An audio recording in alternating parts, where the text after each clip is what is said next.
Gapon ako mag-aano, hindi na ako nakagawa eh. Kain na tayo.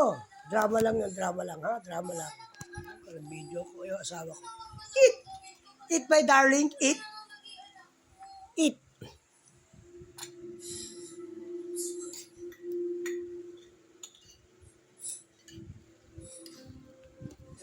Kain mo!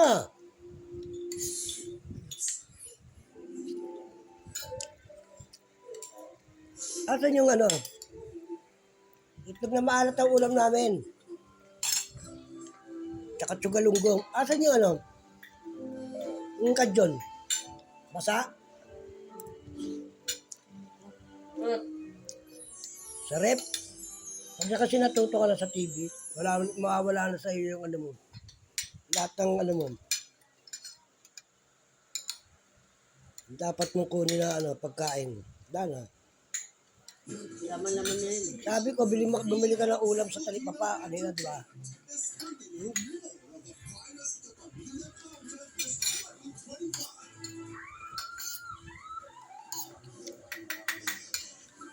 Bukas ang ulam natin, munggo.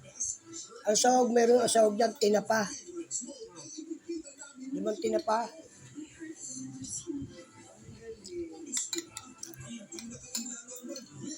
Malaman ang dahon ng ampalaya, no?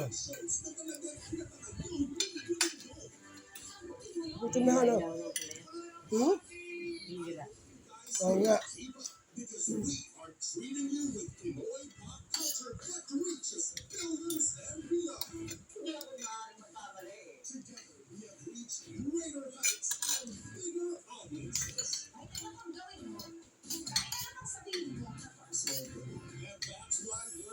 Mga aplikante, kaya talo ka sa bayaran. Yung iba, wala. Gusto, libre, oh. Loko-loko. Basang-basa ka ng palo sa kalalakad sa kalsada. Pati singit mo, napapawisan, gago. Yeah. Hindi maalit ito, sarap. Dalawa lang ang nilagay ko. Oo. Minsan po hindi natin maiiwasan na pumunta sa nakataong lugar. Halimbawa po ito ay pamilihan, palengke, at fiesta.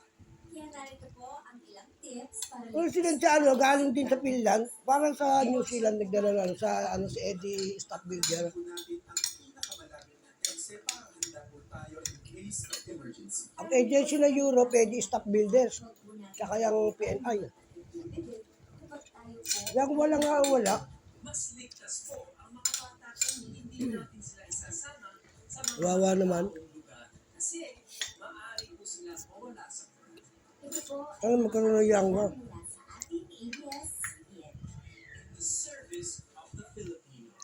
The challenge now, my fellow graduates, is how to be architects of our own soul. What if in the process of building your future, you suddenly lose your sense of self?